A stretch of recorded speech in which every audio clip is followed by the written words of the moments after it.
Hello guys, आज की class में आपका स्वागत है। आज हम पॉलिटी के पाठ 7 क्षेत्रीय आकांक्षा पढ़ने जा रहे हैं। तो हम क्षेत्रीय आकांक्षा का मतलब समझते हैं। तो कोई राष्ट्र अपने अपनी विशेष क्षेत्र के लिए आकांक्षा रखता है तो उसे क्षेत्रीय आकांक्षा कहते हैं। पाठ का नाम देखिए हमने। अब हम प्रश्न नंबर 1 देखते हैं। द्रविड़ आंदोलन का सूत्रपात किसने किया? तो द्रविड़ आंदोलन का सूत्रपात ईवी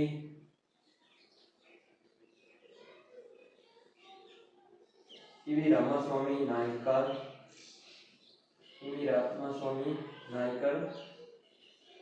पेरियार ने किया था।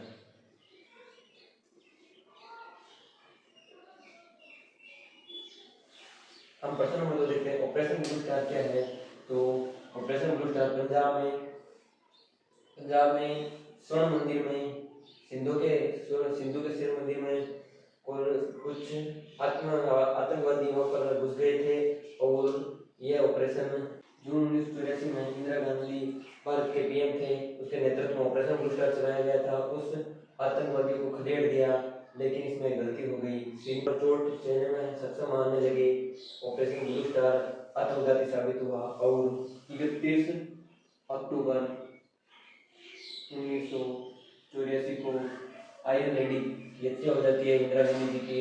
और उसके जो कि उसके अंदर सिख थे, उन्होंने उनकी हत्या कर दी। अगला प्रश्न नंबर 3 लिखते हैं। नागालैंड आजाद कब घोषित किया?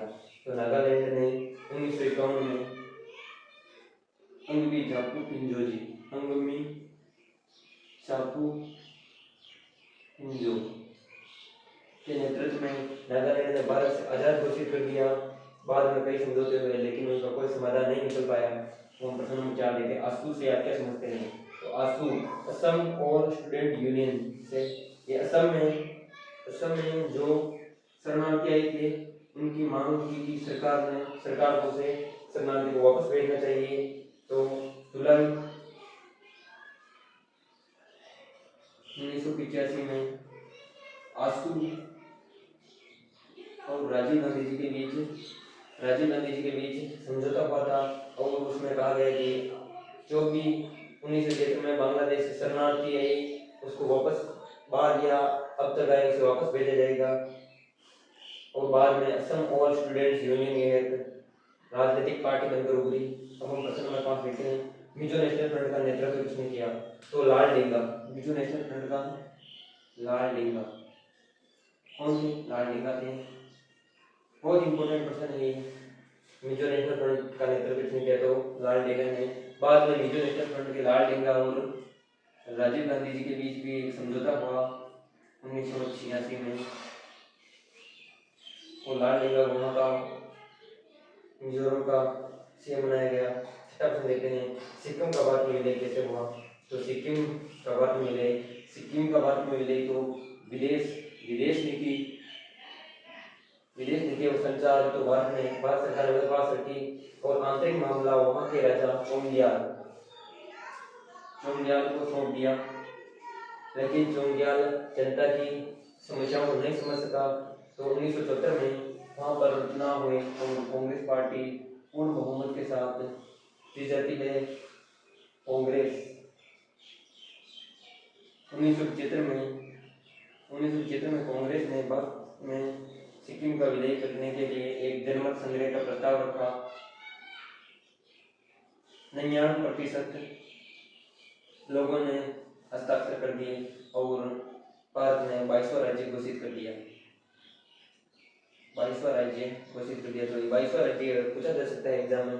हम साझा लेते हैं। गोवा मुक्ति संघर्ष से आप क्या समझते हैं? तो गोवा 1947 में भारत को आजाद हो गया, लेकिन गोवा अभी भी डच से पुर्तगालियों के कब्जे में था। तो पंडित नेहरू जी ने बहुत ही कूटनीति के साथ 18 दिसंबर 1961 को 2 दिन की सैनिक कार्रवाई करके 1967 में गोवा को केंद्र शासित प्रदेश बना दिया।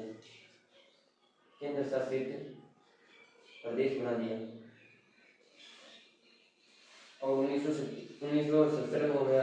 ये महाराष्ट्र के ने सत्याग्रह के नेतृत्व में गोवा का मुक्ति संघर्ष चला था और 1987 में गोवा को महाराष्ट्र से अलग एक राज्य घोषित कर दिया। मैं आशा करता हूँ कि आपको समझ होगा। अगर हम आठवां प्रश्न देखते हैं, क्षेत्रीय आकांक्षाओं से सबक बताइए। तो जो क्षेत्रीय आकांक्षाएं थी उसके क्या सबक हुए?